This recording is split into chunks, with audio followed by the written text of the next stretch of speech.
Andrew Garfield, I'm not in Spider-Man, No Way Home. This is the godfather of MCU lies, the gold standard. Andrew Garfield denied being in Spider-Man No Way Home for over a year, and he was convincing, like really convincing. Fans kept asking, are you in it? Is Tobey in it? Are you catching MJ?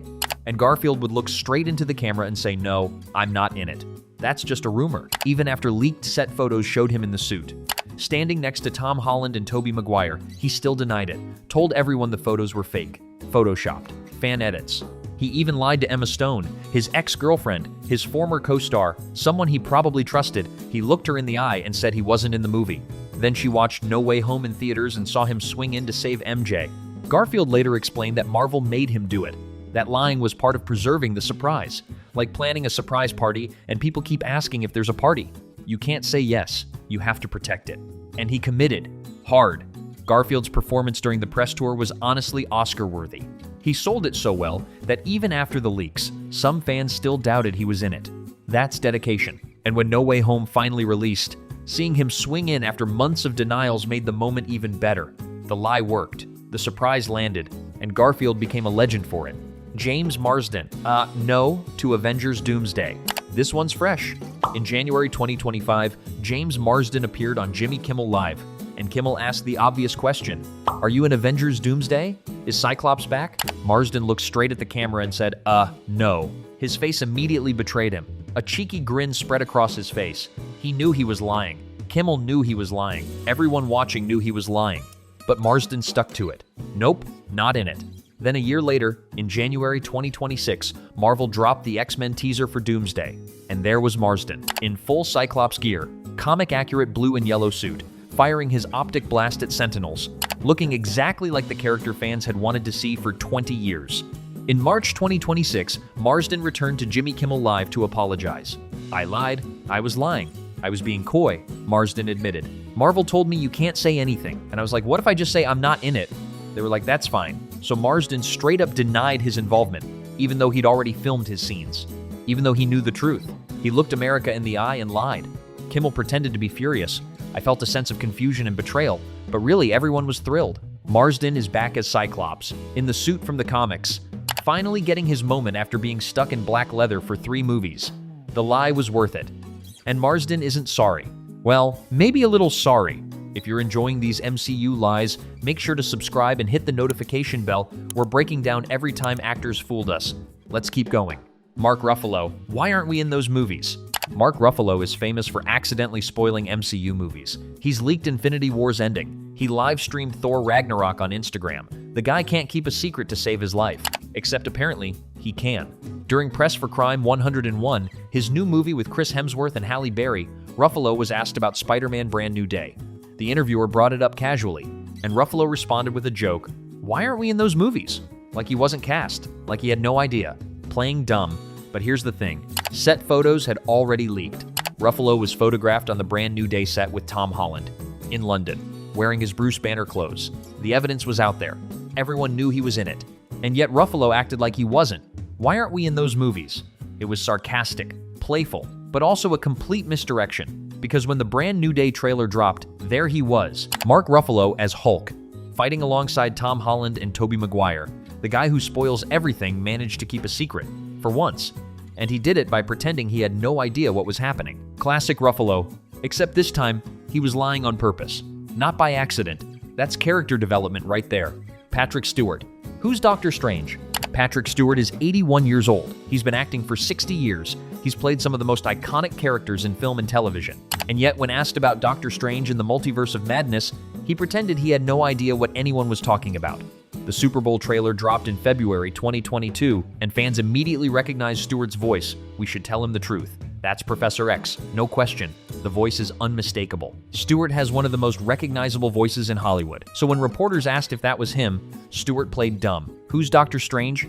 Seriously, he said that, with a straight face. Like he'd never heard of the movie. Like Marvel Studios doesn't exist. In another interview, Stewart claimed people have been imitating his voice for 60 years. So maybe it wasn't him, maybe it was an impersonator. Sure, Patrick, sure. And when asked directly if he was in the movie, Stewart said he was at home watching the Super Bowl. How could it possibly be him? The denial was absurd. Everyone knew it was him. The voice, the bald head visible in the trailer, the wheelchair. All the evidence pointed to Professor X returning, and Stewart just kept lying until the movie came out. And there he was, Professor X, in the yellow hover chair from the comics. Exactly what fans expected. Stewart lied for months, and nobody believed him, but he committed to it anyway. That's professionalism. Charlie Cox. Those are not my forearms. The first Spider-Man No Way Home trailer dropped in August 2021, and fans immediately started analyzing every frame. There's a scene where Peter Parker is being questioned by police. Someone slams a folder on the table, and you can see their arms. Just the arms. White shirt, black tie, no face. Fans zoomed in, enhanced the image, and decided those were Charlie Cox's arms, Matt Murdock, Daredevil, Peter's lawyer. The theory made perfect sense. Peter needs a lawyer. Matt Murdock is a lawyer. And the Netflix Daredevil series had just been added to Disney+. So when reporters asked Charlie Cox if those were his arms in the trailer, he had a perfect response. I can promise you those are not my forearms. Specific, confident, definitive. Those are not my forearms. And technically, he might have been telling the truth. Maybe those weren't his forearms in that specific shot. Maybe it was a stand-in, a body double, or maybe the trailer was edited. Marvel does that all the time. But the bigger question remained. Are you in the movie, Charlie?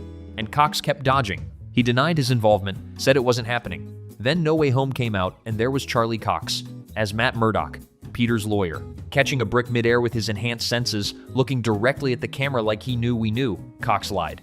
Not about the forearms specifically, but about being in the movie, and fans loved it. Daredevil was back, and Cox kept the secret just long enough. Chris Evans. I'm happily retired.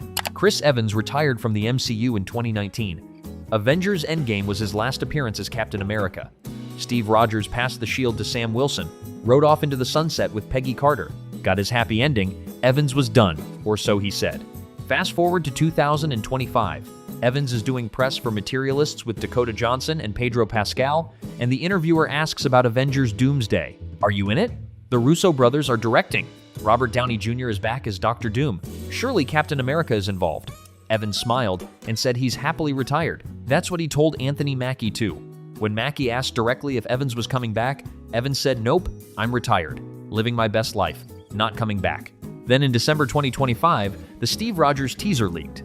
Evans, in his farmhouse, holding his baby, walking past his Captain America suit, and a title card, "Steve Rogers will return in Avengers Doomsday." Evans lied. To everyone. To Mackie. To reporters. To fans.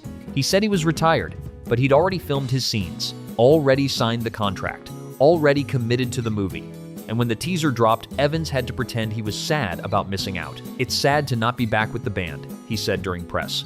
Like he genuinely wasn't involved. The performance was flawless. And fans are going to lose their minds when Evans shows up in December 2026, because he sold the lie perfectly. Tom Holland. Wait, he actually told the truth. Here's the twist. Tom Holland is famous for spoiling MCU movies. He's leaked plots, revealed character deaths, accidentally confirmed castings. Marvel literally paired him with Benedict Cumberbatch during press tours to keep him from talking. Holland has a reputation. He can't keep secrets. Except when it came to Spider-Man No Way Home, Holland didn't spoil anything. For once in his life, he kept quiet. Andrew Garfield and Tobey Maguire returning? Holland didn't confirm it. The spell erasing Peter Parker from everyone's memory? He didn't leak it. For an entire year, Holland kept the biggest Spider-Man secrets ever, and fans were shocked. But here's the irony. During the Far From Home press tour, Holland almost spoiled No Way Home. He was talking about MJ's stunt where she falls. Holland said it was really fun. Well, I wasn't there. Wait, what? Spider-Man wasn't there when MJ fell? That's suspicious. Because in the movie, Spider-Man is definitely there. Just not Tom Holland's Spider-Man. Andrew Garfield's Spider-Man catches her. Holland accidentally confirmed multiple Spider-Men in the movie without realizing it. He told the truth by accident while trying not to spoil anything. Classic Tom Holland, even when he's trying to lie, he ends up telling the truth. Brie Larson. Who's Captain Marvel? In June 2016, MTV UK interviewed Brie Larson. At the time, she was promoting other projects, and the interviewer brought up Captain Marvel. "Fans want you to play the character," they said. "What do you think?" Larson looked confused. "Who's Captain Marvel?" she asked. Like she'd never heard of the character. "Is that a boy? Would I be playing a man?" The interviewer explained it's a female superhero, the first female-led film in the MCU. Larson played dumb. "Oh wait, Chris Evans is Captain America, right? Who's Captain Marvel? I have no idea what I'm talking about." She laughed it off, made it seem like she had zero knowledge of Marvel, zero interest, zero involvement. 1 month later, At San Diego Comic-Con 2016, Marvel officially announced Brie Larson as Captain Marvel. She'd known the entire time. The MTV interview happened weeks before the announcement. Larson was already cast, already signed the contract, already committed to the role. But when asked about it, she pretended she didn't even know the character existed. Who's Captain Marvel? The performance was perfect, completely convincing, and fans bought it. Until Comic-Con revealed the truth, Larson had lied straight to the camera, and nobody suspected a thing. That's how you keep a secret in the MCU. You look reporters in the eye, and you lie.